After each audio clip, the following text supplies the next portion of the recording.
I want you to close your eyes for a second and just try to put yourself in a very specific, very uncomfortable situation. Oh, boy. Yeah, right. So it is the dead of winter. You are right in the middle of the North Atlantic. Which is not where you want to be. No, absolutely not. You are floating alone in total darkness. And beneath you, there's just this abyss of freezing, churning water. Right, and we're talking about waves the size of apartment buildings just rolling endlessly across the surface. Exactly. And you are just riding them up and down like this very gentle but incredibly cold elevator. A terrifying elevator. Yeah, you are freezing. You are soaking wet, and there is absolutely no land for hundreds, maybe even thousands of miles in any direction. It is objectively one of the most hostile environments on the surface of the Earth. I mean, you really have to understand the physics of water at that temperature. Right, because water just drains heat, doesn't it? Exactly. It is actively, aggressively trying to pull the heat right out of your body. Water conducts heat 25 times faster than air does. 25 times. Yeah, so just floating in this immense, dark, rolling ocean. You are in a constant battle against thermodynamics. And to make matters worse, in this scenario, you weigh less than a standard bag of sugar. Right. You're tiny. You have no map. You have no compass. You don't even have a flock around you for warmth or protection. You are just entirely alone in the dark. But the crazy thing is, You're perfectly fine. yeah, you are exactly where you're supposed to be. Your body is handling the cold. It's handling the massive swells, the isolation. And when spring finally comes, which is, months from now, you're going to turn around in this featureless ocean and navigate back to the exact same hole in the ground, on the exact same island that you left almost a year ago. It's unbelievable. You are, against all logical odds, one of the most astonishing biological machines on this planet. And you are, of course, the Atlantic puffin. Frittercula arctica. Yes. But here is where we have to, I think, pause and completely reset our expectations. Because I know exactly what happens in your mind when I say the word puffin. Oh, yeah. Everybody goes straight to the cartoon. Right. You think of that funny, round little bird with the bright, oversized orange beak waddling around in the green grass. They look kind of like a clumsy clown. They do. They really do. But that postcard image, it completely obscures the true, gritty, relentless reality of what this animal actually is. It's like we only see them on vacation. Exactly. It's a massive misconception. That bright, colorful phase on land is just a fraction of their life. For roughly 8 months of the year, the Atlantic puffin is a bird of the open, violent ocean. Whole months. Yeah. They are solitary, they are silent, and they are practically invisible to human observation out there. So what we want to do today is strip away that cartoon image. Yeah. We are going to follow just one of these remarkable oceanic wanderers through a single complete year of its life. Because when you really look at how it survives, how it forms a family, and what its existence tells us about the rapidly changing chemistry of the ocean. It's mind-blowing. It really is. You realize this bird is just a masterpiece of amphibious engineering. So I want to start by unpacking this identity because I feel like we have to dispel a massive myth right out of the gate. Whoa, the penguin thing. Yes. When you look at a puffin, right, with its black back and its white belly, standing upright on 2 webbed feet, there is a very obvious comparison that everyone makes. People just assume it's a penguin of the north. Right, and it is absolutely fundamentally not a penguin. Not even a little bit. Not at all. They belong to a completely different evolutionary lineage, an entirely different family called the auks, or Alcidae. Mm-hmm. And this is crucial, Penguins are restricted almost entirely to the southern hemisphere, so Antarctica, South America, South Africa. Puffins exist exclusively in the northern hemisphere. So they've literally never met. A wild puffin and a wild penguin have never crossed paths in the history of the Earth. Plus, there's a pretty glaring mechanical difference, right? I mean, puffins can fly. Yes, very much so. They are actually incredibly fast flyers, hitting speeds of up to, 80 kilometers an hour? And penguins definitely do not fly. Definitely not. But if they aren't related, why do they look so similar? I mean, is it just a massive coincidence? Not a coincidence at all. What you are looking at is actually one of the most perfect examples of convergent evolution in the natural world. Convergent evolution. Yeah. Evolution isn't random. It's a response to environmental pressures. And the ocean imposes a very rigid, specific set of physical constraints on any animal that wants to hunt small, fast fish underwater in freezing temperatures. This is essentially an engineering problem. Exactly. The physics of water demand a specific shape. If you want to move efficiently through a fluid that is hundreds of times denser than air, you need a streamlined, torpedo-shaped body to reduce drag. Right, that makes You sense. want short, stiff wings that can function as hydrofoils or flippers. Hmm. You need your legs set very far back on your body so they can act as a steering rudder. And, crucially, you want countershaded plumage. Countershaded, meaning the whole black and white tuxedo look, Yes, dark on the dorsal side, so the back, and pale on the ventral side, the belly. because it's camouflage, right? Exactly. If a predator is swimming above you and looks down, your dark back blends into the dark depths of the ocean. That's smart. And if a predator is swimming below you and looks up, your white belly blends into the sunlight, filtering through the surface. It is camouflage in a three-dimensional environment. Wow. Sharks have it, dolphins have it, penguins have it, and puffins have it. The ocean asks a question, and natural selection arrives at the exact same answer across completely different branches of the tree of life. That makes so much sense. It's like how a submarine and a whale have similar profiles just because water dynamics demand it. But here is the thing that really trips me up. That's that. Even the name penguin is tangled up in this, isn't it? Because I was looking into this, and the original bird that humans called a penguin wasn't a penguin at all? No, it wasn't. It is a fascinating and honestly somewhat tragic historical irony. Right. The original bird that held the name penguin, scientifically known as Penguinus impennis, was the great auk. The great auk. Yeah, the great auk was a massive, flightless relative of the puffin.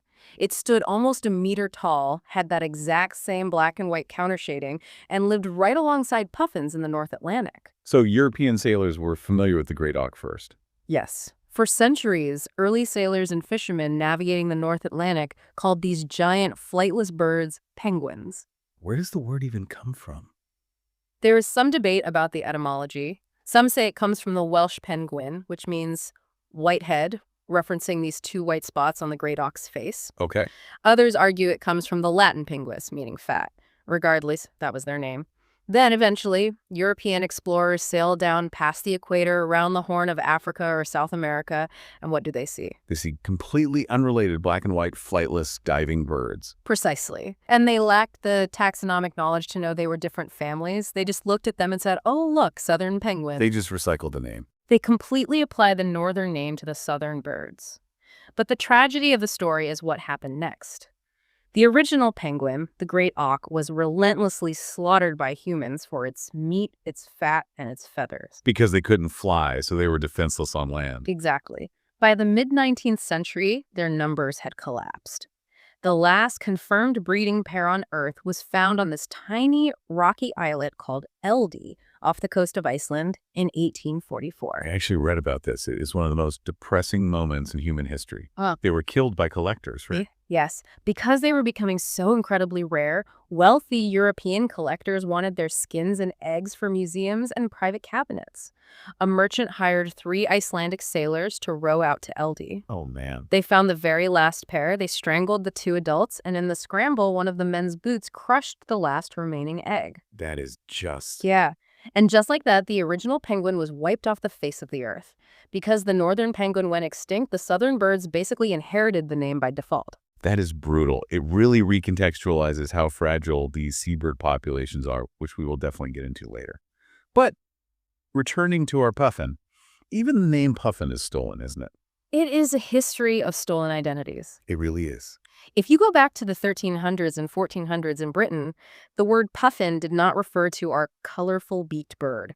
It referred to the cured, salted meat of the chicks of a totally different seabird. The Manx shearwater, right? Yes, the Manx shearwater. Wait, the meat itself was called puffin? Yeah, because shearwater chicks are incredibly rich in fat. They get so fat before they fledge that they look swollen or puffed up, hence the Middle English word puffin or puffin. Okay, so how did our bird get the name? Well, because Manx shearwaters and Atlantic puffins often breed on the exact same remote islands, and because they both dig burrows in the ground to lay their eggs, people eventually just started conflating the two. By the 17th century, the name had drifted over and permanently attached itself to Fratercula arctica. Fratercula arctica, the little friar of the north. Exactly. Which makes sense, because with that black and white plumage, they do look like they're wearing the robes of a monk. They really do. So we have this little friar out there in the freezing North Atlantic in January. It weighs as much as a can of soup. The water is actively trying to suck the heat out of it. Let's talk about the hardware. How does this bird not just instantly freeze solid and sink? I assume it's just really thick feathers, like wearing a heavy winter coat. It is so much more sophisticated than just a thick coat. It is an evolutionary masterpiece of materials science. It's what we call the three-layer survival suit. The three-layer survival suit. Yeah. Feathers are the single most important technology keeping a puffin alive on the winter ocean. But it's how those feathers are engineered at a microscopic level that matters. I'm guessing it's not just a pile of fluff. Walk me through these 3 layers. Let's start from the outside in. Yeah. Layer 1 is the outer shell. These are the contour feathers. If you look at them, they overlap incredibly tightly, almost like the shingles on a roof. But if you were to put one of those feathers under an electron microscope, you would see that it is not a solid sheet. A feather has a central shaft, the rachis, with branches coming off it called barbs. And off those barbs are even smaller branches called barbules. Like branches on a tree. Yes, but with one critical addition. Those microscopic barbules are lined with tiny hooklets called barbicels. Hooklets. Yeah, these hooklets latch onto the barbules of the adjacent barb. They literally zip the feather together into a continuous, impenetrable, water-resistant barrier. Wow. So the outer layer is essentially a high-tech, waterproof shell, physically locked together at a microscopic level. Exactly. Then underneath that waterproof shell, you have layer 2, which is the down. Okay, the fluffy stuff. Right. Down feathers lack those interlocking hooklets, which means they don't zip together into a flat plane. Instead, they just burst outward in a chaotic, fluffy tangle. And the entire purpose of that tangle is to create layer 3. Which is what? Layer 3 isn't a physical structure at all. It is a trapped layer of still air. Yes. The down feathers trap a layer of air right against the bird's skin. Air is a terrible conductor of heat.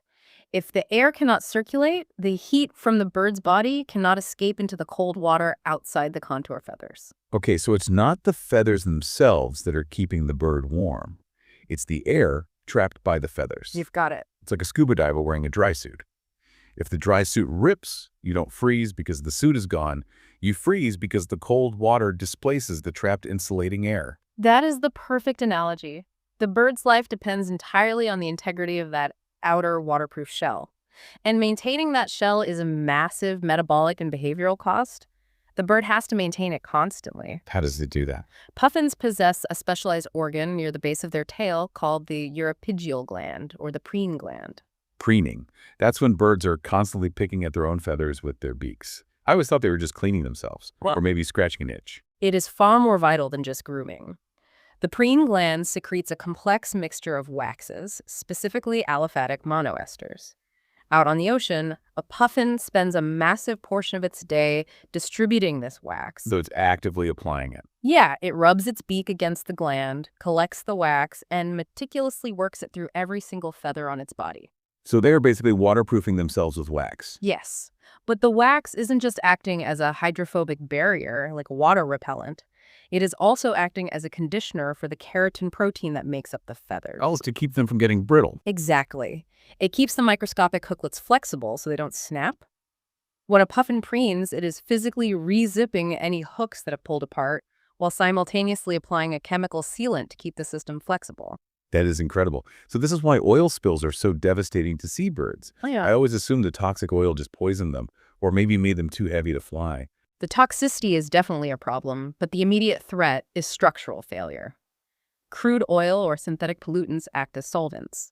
They dissolve the natural waxes from the preen gland, and they disrupt those microscopic interlocking hooklets. And once that happens, The moment that happens, the dry suit fails, the waterproof contour feathers separate, the freezing ocean water rushes in, displaces that critical third layer of trapped air, and touches the bird's bare skin. and water pulls heat 25 times faster. Exactly. At that point, the bird will succumb to hypothermia in a matter of hours, long before the toxins and the oil poison its system. That is terrifying. It's a miracle of engineering, but it's balancing on such a knife edge. But wait, I have a question about the thermodynamics here. Sure. The feathers cover the body, but a puffin has those bright orange webbed feet. And out on the ocean, those feet are just dangling beneath them in the freezing water. There are no feathers on their feet. Why doesn't the heat from their core just bleed out through their feet? Why don't their toes just freeze, turn necrotic, and snap off? That is one of the most elegant evolutionary workarounds we see in Arctic animals. Okay, I gotta hear this. If a puffin pumped its normal core temperature blood down into its feet, the heat would instantly transfer into the freezing ocean, and the returning blood would chill the bird's heart. Right, so that would be fatal.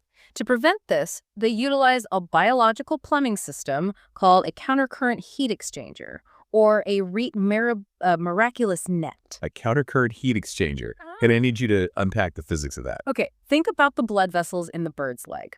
You have arteries carrying warm blood down from the hot core of the body toward the feet. And you have veins carrying freezing cold blood back up from the feet toward the heart. Normal plumbing, right?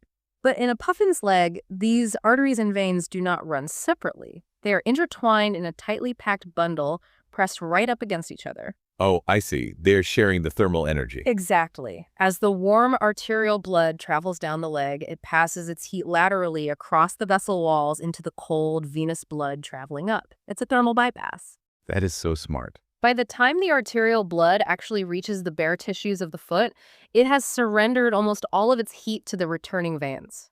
The blood entering the foot is just barely above freezing. Which means it doesn't have much heat to lose to the ocean. Precisely. The temperature gradient between the foot and the ocean is incredibly small, so heat loss is minimized. And conversely, by the time that cold blood from the foot travels all the way back up to the bird's core, it has been pre-warmed by the outgoing blood. The cold is essentially trapped in the foot. That is brilliant. It's like a heat recovery ventilator in a modern, energy-efficient home, capturing the heat from the exhaust air to warm up the incoming cold air so the furnace doesn't have to work as hard. That's a great way to look at it. And their engineering extends beyond just temperature control. They also have to manage hydration. Oh, right. You are floating on millions of gallons of water, but it is completely undrinkable because of the salinity. Right. If a human drinks seawater, the kidneys can't process the salt. You dehydrate and you die. Yeah. Do puffins fly back to land to find fresh water? No, they don't touch land for those 8 months. They simply drink the ocean. But how? Because avian kidneys aren't powerful enough to filter out that much salt, they have an extra piece of hardware.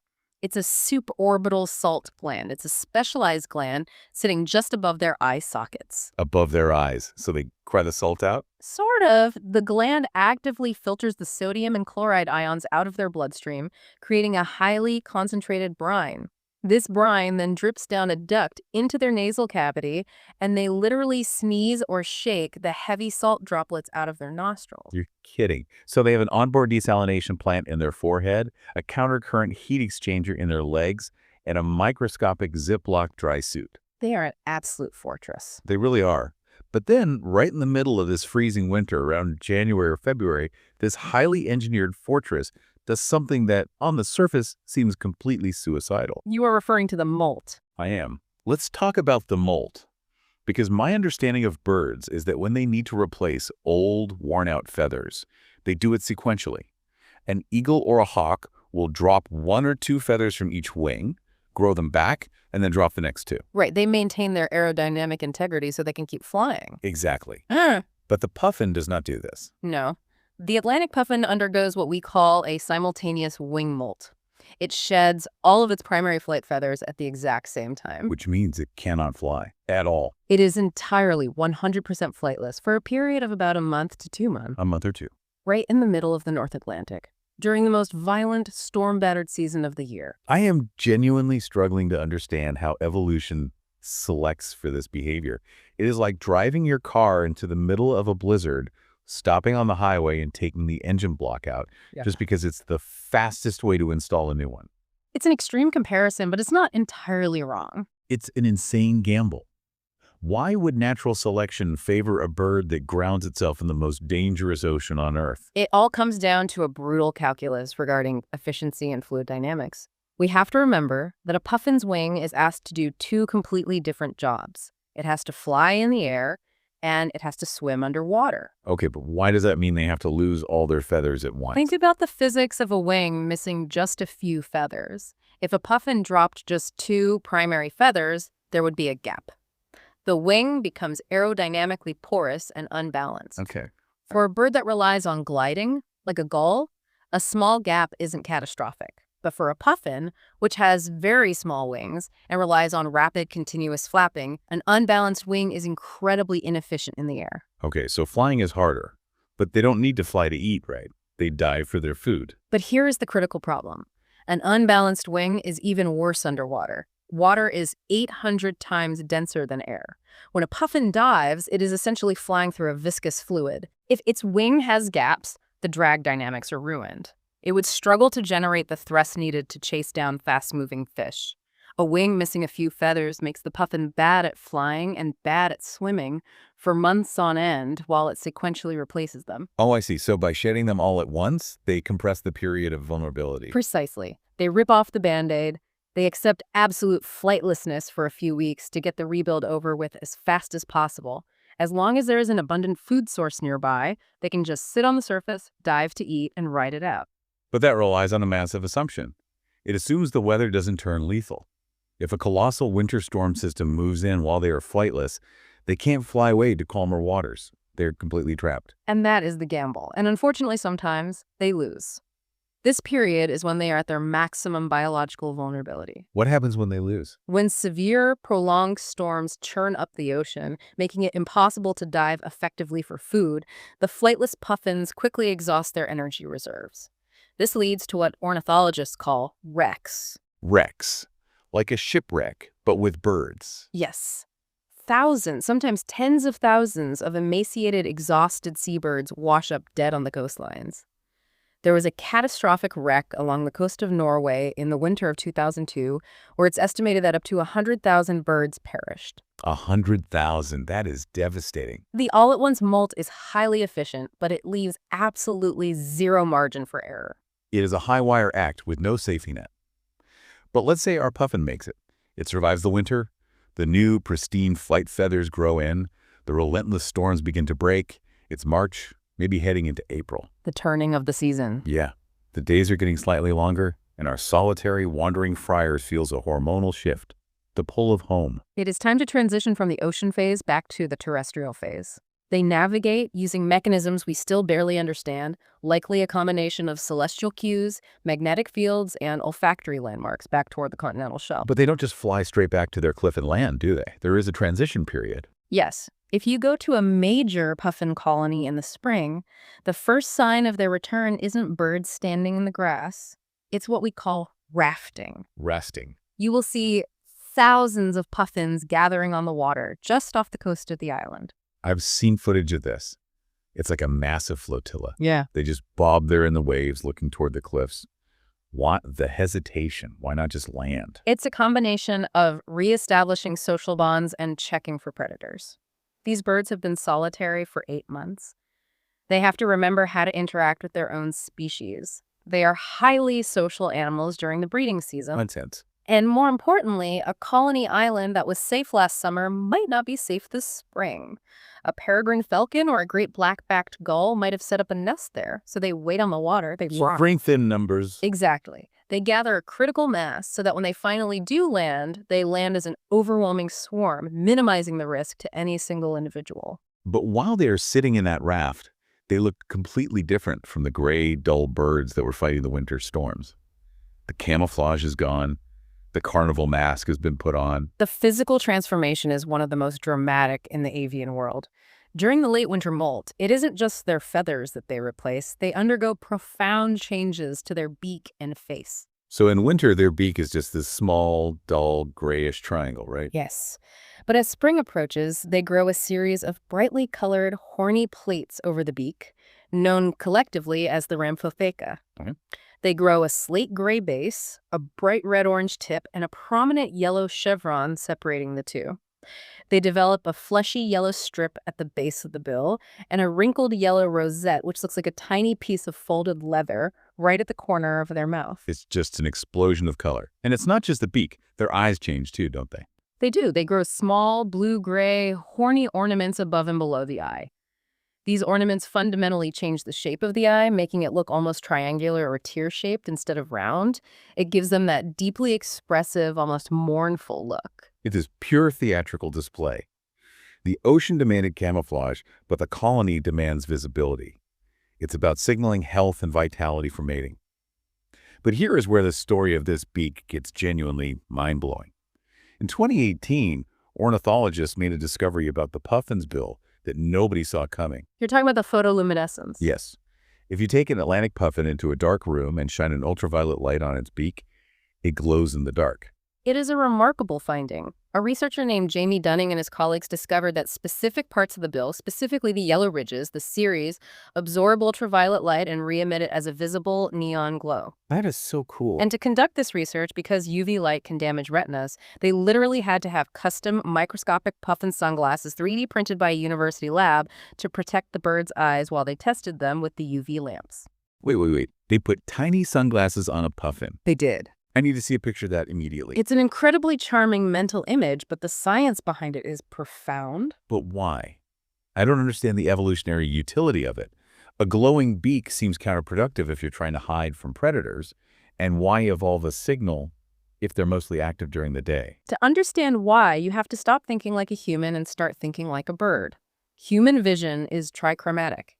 We have 3 types of color-receptive cones in our eyes. Birds are tetrachromatic. They have 4. Okay, 4 cones. And that 4th cone is tuned specifically to the ultraviolet spectrum.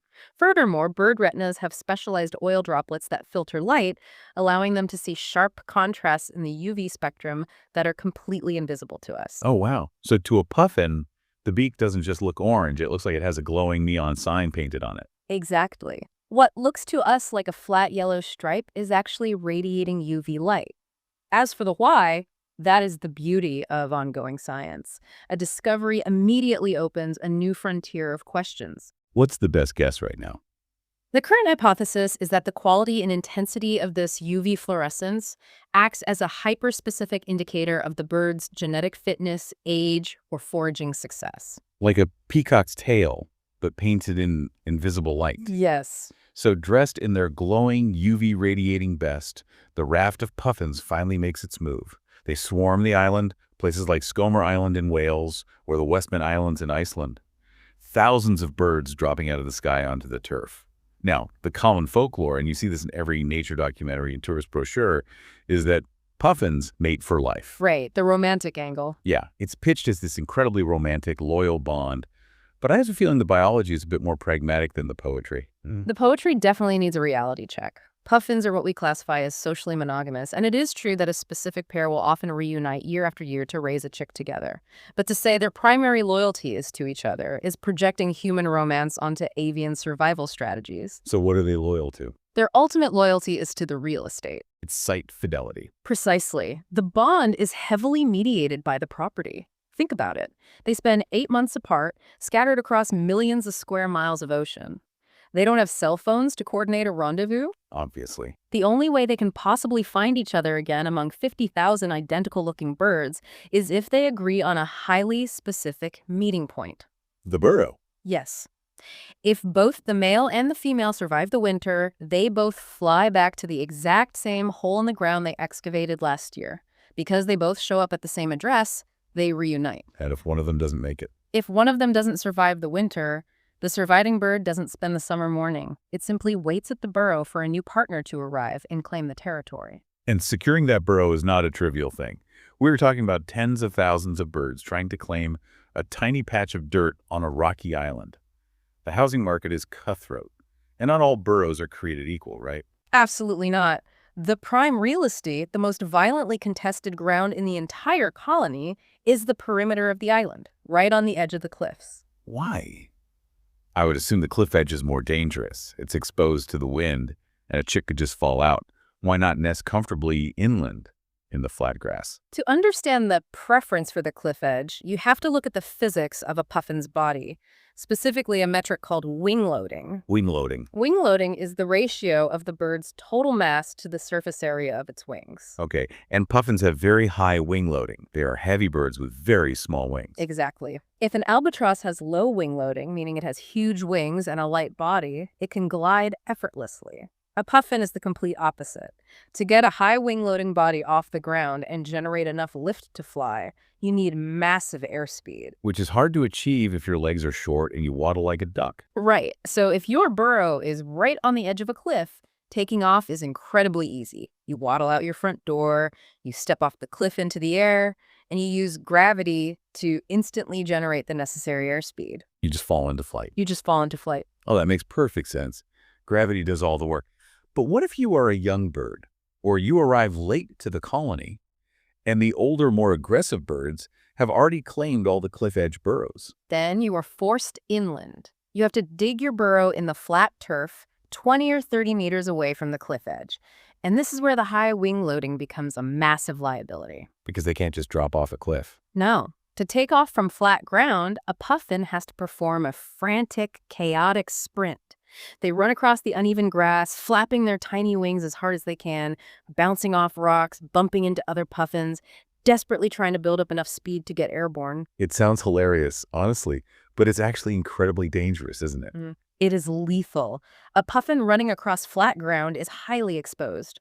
Predators like the great black-backed gull or the great skua know exactly how clumsy puffins are on takeoff. Oh, no. Yeah, they patrol the inland areas specifically to ambush them. The gull will swoop down, pin the puffin to the ground, and kill it.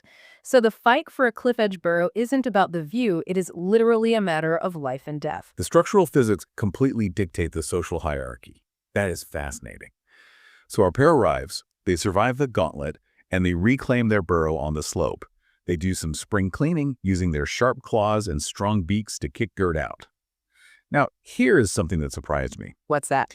If you have ever walked near a colony of seagulls, or gannets, or kittiwakes, the noise is physical. It is a deafening, shrieking wall of sound. But a puffin colony is strangely quiet above ground. It is remarkably subdued compared to other seabirds. And again, this comes down to predator avoidance. A puffin is small, and its primary defense is simply not being seen by an eagle or a gull. If you stand out in the open and scream, you draw attention. So they communicate above ground largely through visual displays. Body language. Yes. You will see something called the pelican walk, where a puffin puffs out its chest, pulls its head back, and does an exaggerated stiff-legged march to assert dominance over a patch of grass. I can picture that. Or you'll see billing, which is an affiliative bonding behavior. The mated pair stands face to face and rapidly shakes their heads, rattling those large, colorful beaks against each other. It sounds almost like a pair of wooden castanets. But the real noise happens underground. If you stand on the turf above the burrows, you hear the actual vocalization of the puffin.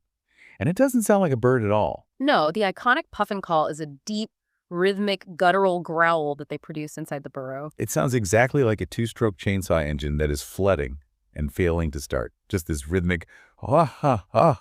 It is a very mechanical sound. It is. But eventually, down in that noisy burrow, the single, dull white egg is laid. Both parents take turns incubating it, tucking it under their brood patch for about 6 weeks. But they can't just sit there forever. They have to eat. And eventually, they have to feed the chick. They have to return to the ocean. Right. And this brings us to what might be the core defining paradox of the puffin, the impossible compromise of its design. The two fluids problem. The two fluids problem. Let's break this down because it dictates everything about how they hunt. We touched on this with the molt, but let's go deeper. A puffin lives in two mediums, air and water. And from an aerodynamic and hydrodynamic perspective, air and water require entirely opposite anatomical structures. As we established earlier, water is about 800 times denser than air. Right. So if you are evolution and you are trying to design the perfect flying bird, say an albatross, you give it massive, long, sweeping wings. It can catch the thermal updrafts and glide for thousands of miles without flapping once. But if you take that perfect flying machine, that albatross, and force it to dive underwater to catch a fish, It's game over. it is paralyzed. It cannot flap those massive wings against the immense density and resistance of the water. It would be like trying to run a sprint while dragging 2 open parachutes behind you. For water, you want tiny, stiff, rigid flippers. You want a penguin. But the puffin needs to do both. It needs to fly from the cliff to the fishing grounds, and then it needs to swim down to catch the fish. It's like asking an engineer to design a piece of footwear that is equally good at running a marathon on pavement and swimming laps in an Olympic pool. That's a great visual. You are going to end up with a bizarre shoe that is kind of okay at both, but looks completely ridiculous when you try to transition between the two. That is the perfect way to describe the puffin wing. It is the ultimate evolutionary compromise. It is small enough that it can be flapped underwater without snapping, but it is just barely large enough to generate lift in the air. And barely is the operative word. Watching a puffin fly is almost stressful. They don't glide, they can't soar. They fly by sheer brute force. Because their wings are so small, they have to compensate with a massive beat frequency. A puffin in flight is flapping its wings up to 400 times a minute. 400. It is just a blurry, whirring missile flying low over the crests of the waves. It requires a tremendous amount of metabolic energy to stay aloft. And the landings. Because they have to fly so fast just to stay in the air, their stall speed is incredibly high. Yeah. When they try to land, they don't gracefully flare out and touch down like an eagle. No, they lack the surface area to brake effectively in the air. Yeah. A puffin landing on the water basically just crashes into the back of a wave. A puffin landing on land comes in like a guided projectile, drops its landing gear, those webbed feet, and essentially belly flops into the grass. Just completely tumbling. Often tumbling head over heels before shaking itself off. It is completely devoid of grace. But the absolute second that bird breaks the surface of the water, the clumsiness disappears entirely. It is a stunning transformation. The air was a struggle, but the water is their true element. Under the surface, they are absolute torpedoes. Unlike a duck or a cormorant, which paddle with their webbed feet, a puffin literally flies underwater. How does that work biomechanically? Do they flap exactly like they do in the air? Not exactly. They pull their wings in close to their body in a semi-extended, tightly folded V shape. This reduces their surface area to deal with the drag of the water. Then, using incredibly powerful pectoral muscles, they use short, sharp wing strokes to drive themselves forward and downward. What about their feet? Their webbed feet trail behind them, acting entirely as a rudder to execute hairpin turns in pursuit of prey. And they can go deep. I always assumed they were just skimming the surface. No, they are serious divers. Because their bones are relatively dense, they lack the extensive pneumatic, air-filled bones of a highly specialized flyer, like a gull. They aren't fighting buoyancy quite as much. They easily hunt at depths of 30 meters, and tracking tags have recorded them reaching at least 60 meters. 60 meters down. That is the equivalent of diving past a 20-story building underwater. And while they're down there, zooming around like little submarines, they have built-in eye protection, don't they? They possess a nictitating membrane. It is a translucent third eyelid that sweeps horizontally across the cornea. Oh, like built-in goggles? Exactly. When they dive, this membrane closes, acting like swimming goggles. It protects the eye from the salt and the pressure while still allowing them to see their prey clearly. And the prey is the whole point of this effort. Down in the darkness, they're hunting small, silver, energy-rich forage fish. Things like capelin, sprat, and most importantly in many regions, the sand eel. Now, we have all seen the classic, iconic photograph of the Atlantic puffin. The one with the fish. Yes. It's standing on a rock, looking majestic, with a dozen tiny silver fish hanging crosswise out of its beak, like a metallic mustache. It is the definitive image of the species. But if you actually stop and think about the mechanics of that image, it makes absolutely no sense. How so? If I am holding a sandwich in my mouth, and I open my mouth to take a bite of a second sandwich, I am going to drop the first one. How on earth does a puffin catch the second, third, and 10th live, wriggling fish underwater without dropping the ones it has already caught? It is a phenomenal piece of anatomical engineering. It involves a modification to their jaw, their palate, and their tongue. Okay, let's break that down. First, let's look at the jaw. The upper and lower mandibles of a puffin's beak do not hinge like a simple pair of scissors, where the opening is wide at the tip and narrow at the back. Through a mechanism in their skull called cranial kinesis, specifically the nasofrontal hinge, the upper mandible can flex upward while the lower mandible drops. Okay, so the top and bottom of the beak remain parallel to each other when they open it. Yes. They open flat, like a clamp or a vise, rather than a pair of scissors. This means there is equal pressure along the entire length of the bill. But that still doesn't explain how they don't drop the fish when they open the clamp to catch another one. That is where the internal hardware comes in. If you look at the roof of a puffin's mouth, the palate, it is lined with rows of backward-pointing tooth-like serrations called papillae. Papillae. And beneath that, they have a highly muscular, grooved tongue. Ah, so it's a trap. Exactly. When a puffin catches a sand eel, it uses that powerful muscular tongue to push the fish up into the roof of its mouth. The backward-pointing papillae dig into the slippery scales of the fish, pinning it securely against the palate. It's a biological zip tie. It only goes one way. A very dynamic zip tie, because the tongue acts like a hydraulic piston, keeping constant upward pressure on those captured fish.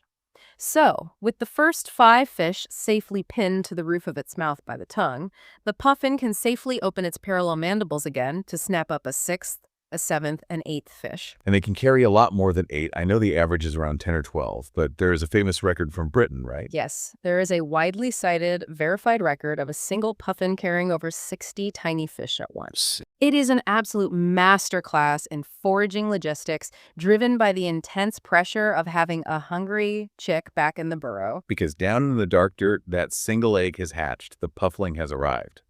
And it is entirely dependent. It is just this little helpless gray ball of down fluff. It can't fly, it can't swim, its thermoregulation isn't fully developed. It just sits in the dark and waits for the parents to drop a pile of sand eels on the floor. And this frantic cycle goes on for about 6 weeks. The parents are making multiple trips every single day. They fly out 10, 20, sometimes 30 kilometers to the foraging grounds. That's a huge commute. It is. They dive, they hunt, and then they have to run the gauntlet on the way back, dodging kleptoparasitic gulls and skuas that will literally harass them in midair until they drop their catch. Yeah. It is exhausting, relentless work. But then the frantic activity stops. Midsummer arrives. August rolls around. The dynamic of the colony shifts. The parents start spending less time in the burrow. They bring less food. The puffling is growing, shedding its gray baby down and developing its sleek, waterproof juvenile feathers. And then the chick does something that I think is the most dramatic moment of its life. Fledging. For an Atlantic puffin, fledging is an entirely solitary nighttime affair. Wait, I assume the parents taught them how to swim, or at least escorted them to the water. A swan will swim with its cygnets. An eagle will encourage its eaglet to fly from a branch. Not the puffin. The parents do not guide the chick. They don't walk down with it. Often, they have already left the colony. Just left. Just gone. The puffling waits until nightfall to avoid the gulls. Driven by an innate, hardwired instinct, it emerges from the dark burrow for the very first time. It waddles alone through the colony, navigates its way to the edge of the cliff, looks out into the pitch-black void, and jumps. It just throws itself into the ocean in the dark. Alone. It flutters down to the waves, and it swims away from the island. And here's the most staggering part of the puffin's life cycle. Once that chick hits the water, it will not set foot on solid land again for 3, 4, sometimes up to 5 years. 5 years floating in the ocean. That is mind-boggling. Do we know where they go? Do they just float aimlessly? Honestly, the juvenile years are one of the greatest black holes in our understanding of puffin biology. Because the fledgling is so small and light, we haven't historically been able to attach bulky GPS or satellite trackers to them without impeding their ability to fly and dive. So we just lose track of them. We know they disperse widely across the North Atlantic, but their exact movements, their survival rates during those first brutal winters, exactly what they eat when they are too small to catch large fish, it remains largely a mystery to science. Okay, so the kids vanish into the abyss. But we do know what the adults do, right? Shortly after the chick leaves, the parents abandon the burrow. The colony empties out. The bright carnival beak plates dry up and fall off. The eye ornaments fall off. They revert back to being gray-faced, anonymous birds. Right back to the winter phase. So do they migrate in a flock? Like, do the puffins from Skomer all fly down to the coast of Spain together for the winter? No, they don't. And this discovery really revolutionized our understanding of seabird ecology. We finally managed to track the adults using technology called light-level geolocator. Geolocators? These are tiny, incredibly light devices weighing barely a gram attached to a ring on their leg. They don't transmit data, they just record the ambient light levels and the time of day, which allows scientists to calculate latitude and longitude once they retrieve the tag. Oh, that's clever. And what did the data show? It revealed that Atlantic puffins undertake what is known as a dispersive migration.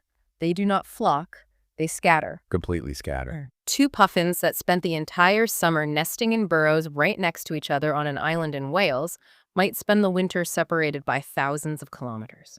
One might head northwest to the icy waters off Greenland, while its neighbor flies straight south to the warmer waters of the Mediterranean Sea or off the coast of Morocco. They just completely explode across the ocean map. Yeah. But do they just wander randomly every winter? This is the most fascinating detail. While the population as a whole scatters, the individual bird does not wander randomly. A puffin will repeat its own specific migratory route year after year. So they have personal wintering ground. Exactly.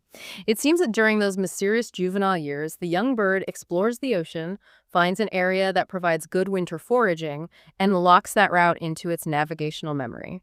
And it will stick to that personal route for the rest of its life, returning to the same patch of ocean every winter. That's wild. One adult tracked from a colony in Maine flew east to the mid-Atlantic ridge, up to the Labrador Sea, and back, covering 7,700 kilometers in just 8 months. That is staggering. A bird the size of a football navigating the entire North Atlantic entirely alone based on a personal memory map.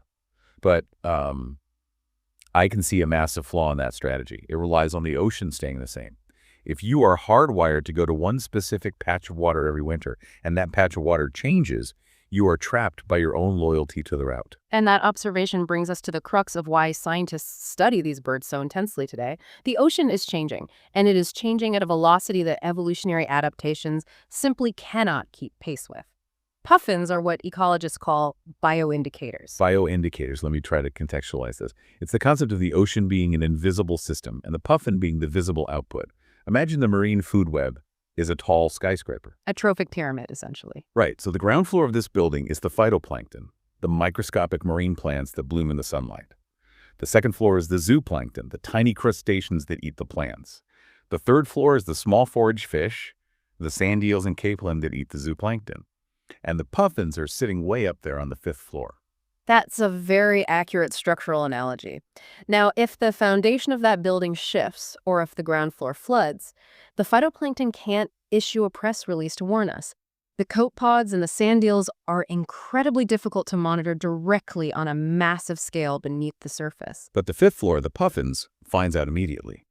Exactly. And critically, because puffins return to land to breed in massive visible colonies, human scientists can walk right into the fifth floor and observe the damage. We can see if the chicks are starving, we can weigh them, we can see exactly what fish the parents are bringing back in their beaks. Exactly. They are the ocean's thermometer. They are a highly visible diagnostic tool for a largely invisible ecosystem. And right now, the thermometer is flashing red.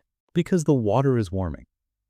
I know climate change is the umbrella term, but I want to understand the actual mechanical chain reaction here. How does a slightly warmer ocean translate to a starving puffin chick in a burrow? The bird isn't dying of heat stroke, right? No, it is dying of a phenomenon called a trophic mismatch. This is about phenology, which is the timing of biological events. Let's trace the chain reaction. It all starts with temperature. As sea surface temperatures rise, it changes the timing of the spring phytoplankton blooms. Because the water stratifies differently or the ice melts sooner? Exactly, the thermal cues shift. Now move to the second floor. A crucial zooplankton species in the North Atlantic is a copepod called Colonies finmarchicus. It relies on perfect timing to emerge from its winter diapause, its hibernation, to eat that plankton bloom. Okay, I see where this is going. But because the ocean is warming, the bloom is shifting, and the Colonies population is struggling, or shifting its geographical range northward to find cooler water. And if the copepods move north, the sand eels move north to follow their food. Precisely. The prey base physically moves. Now, return to the fifth floor. Our adult puffin is tied to a fixed point in space. Its burrow on the cliff. It cannot move its nest. When it flies out to sea to catch fish for its chick, it has a maximum foraging radius.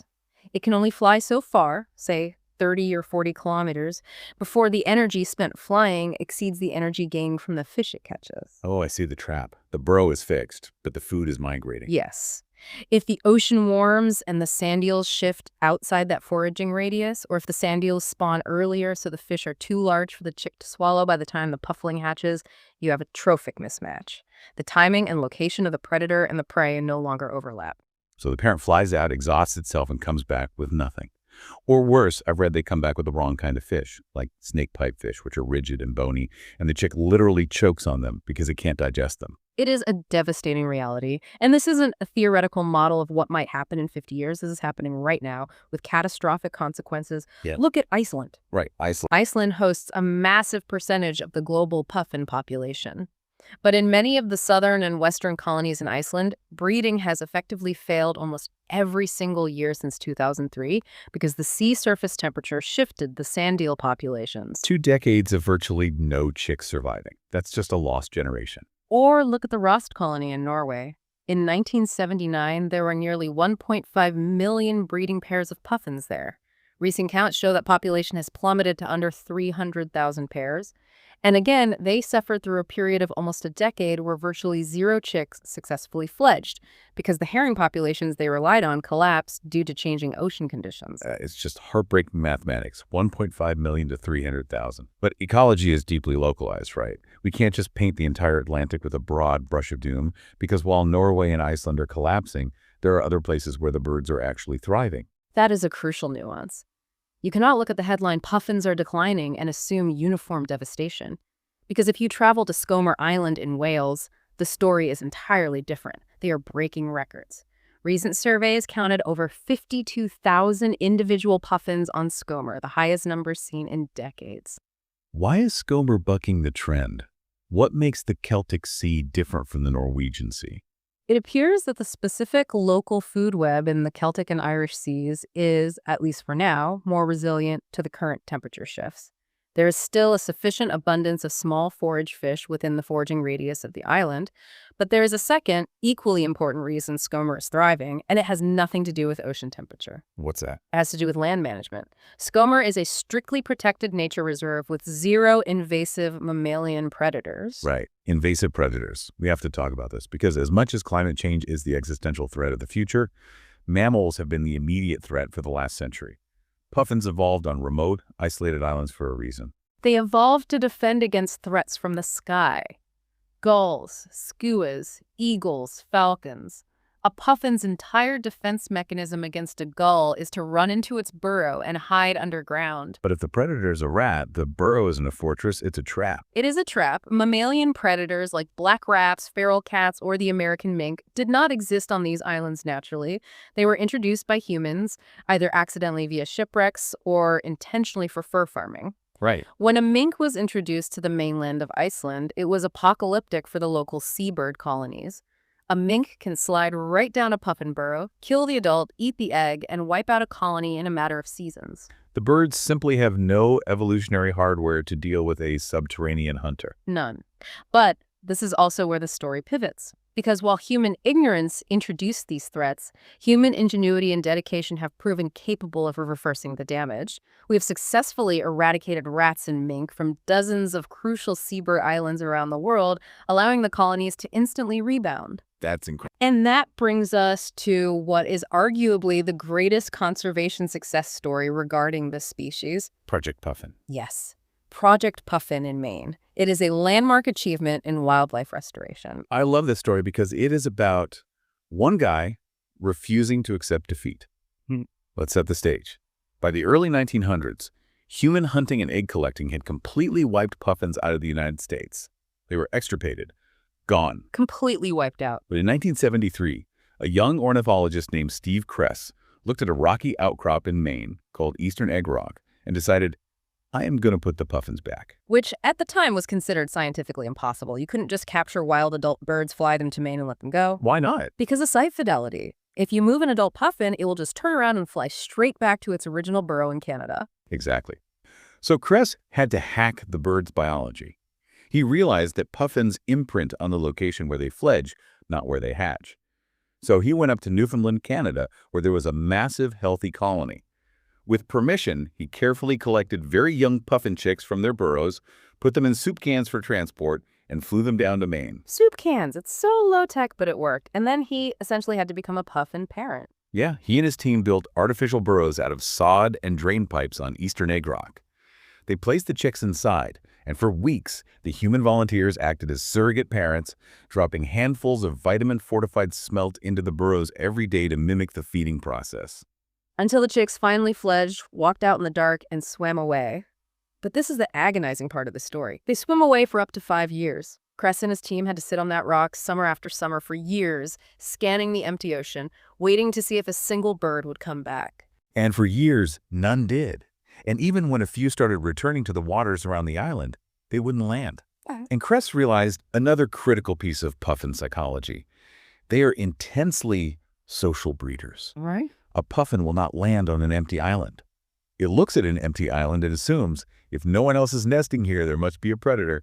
It's not safe. So how do you convince the first bird to land? You fake a colony. This was the birth of social attraction in seabird conservation. Kress carved dozens of wooden puffin decoys and painted them perfectly. He set them up on the rocks. That's brilliant. He placed mirrors around the island so a flying bird would see its own reflection and think it was another puffin moving. He set up loudspeakers broadcasting that mechanical chainsaw growl on a loop. He threw a fake party to attract the real birds, and it worked. It worked brilliantly. In 1981, 4 pairs finally landed, excavated burrows, and bred.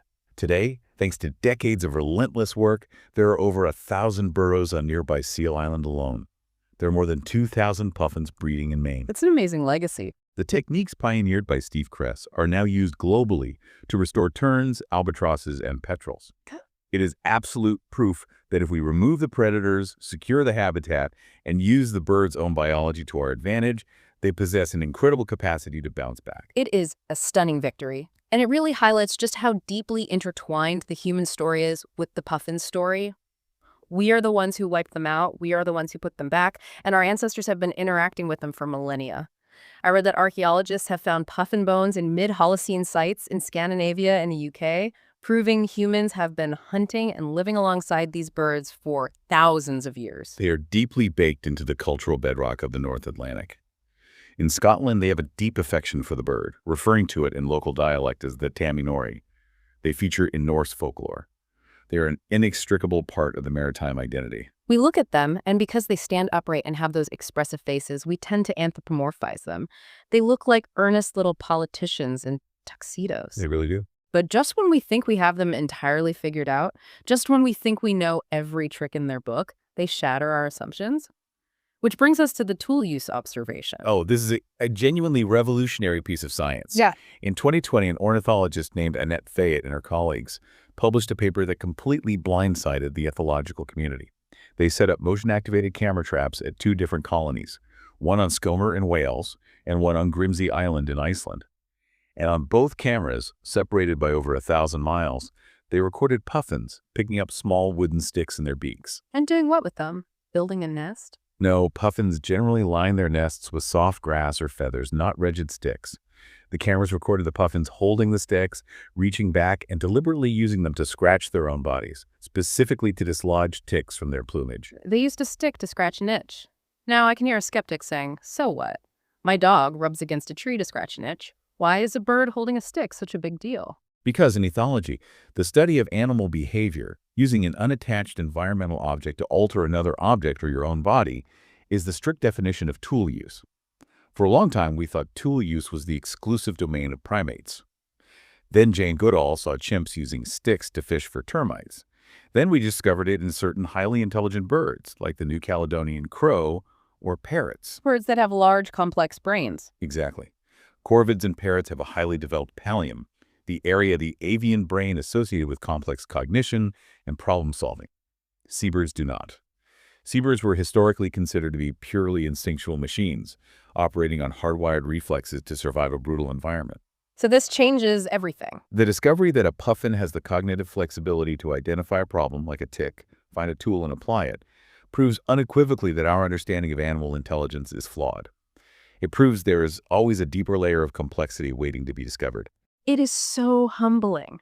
So listening to all this, the complex brains, the glowing beaks, the fragile burrows, if someone decides they absolutely have to travel to Iceland or Wales or Maine to see these incredible deep-diving friars of the North in person, how do they do it responsibly? Because we've established that just casually walking around a puffin colony is actually a recipe for disaster. It requires extreme discipline from the observer. You have to remember that puffins are ecosystem engineers. They literally hollow out the ground they live on. On an island like Skomer, the green turf you are looking at isn't solid earth. It is basically a thin, fragile green roof stretched over a sprawling, multi-level underground city. Right, so if you step off the marked path... If you step even 6 inches off the designated trail, your body weight can instantly punch through the roof of a burrow. And you could crush an egg or crush a chick or trap an adult underground, and you might just think you tripped on a rabbit hole. Precisely. There is a historical precedent for this. There was a colony on Grassy Island off the coast of Wales that completely disappeared, partly because so much intense burrowing combined with erosion and human disturbance left no structural integrity in the soil. The soil literally blew away. So the rule on any Puffin Island is absolute. You stay on the paths, the birds will often walk right up to you, but you must let them dictate the interaction. And our impact doesn't end when we leave the island, does it? Because there is another human intersection that happens at night, specifically when the chicks fledge. We talked about how the puffling walks out of the burrow alone in the dark to find the ocean. How does it know which way the ocean is? It relies on astronavigation. For millions of years, the brightest thing in the night sky over the North Atlantic was the moon and the stars reflecting off the surface of the ocean. The chick's brain is hardwired to walk toward the light. But now humans have built coastal towns, harbors, and streetlights. Yes, we have introduced intense light pollution. In places like the Westman Islands in Iceland, which has a massive puffin colony situated right next to a bustling human town, this creates a fatal confusion. The fledglings emerge from the burrows, see the glow of the streetlights, and assume that is the ocean. Oh, that's tragic. They fly into town, crash land on the asphalt, and become incredibly vulnerable to cars, cats, and starvation. But there is a beautiful, deeply human response to this tragedy, isn't there? The Puffling Patrol. It is one of my favorite examples of community-led conservation. In the Westman Islands, it has become a cherished local tradition. During the fledging season in late summer, the entire community, families, children, researchers, they stay up late into the night. Armed with flashlights and cardboard boxes, they patrol the streets, alleys, and harbor docks. Looking for confused birds. Yes. When they find a grounded puffling, they gently scoop it up, place it in a box, and keep it safe in their homes overnight. The next morning, the families carry the boxes down to the cliffs, and they personally launch the chicks out over the water, giving them a second chance at the ocean. It's an entire community stepping up to correct a human mistake. Turning down the streetlights would be the ultimate systemic fix, but the patrol is such a tangible, immediate act of stewardship.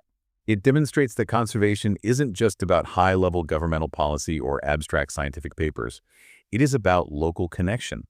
It is about recognizing that we share our coastlines with ancient lineages and taking personal responsibility for helping them navigate a world that we are rapidly and drastically altering. I think that is the perfect place to bring this full circle. We started this journey in the dead of winter, floating in the dark, isolation of the sea.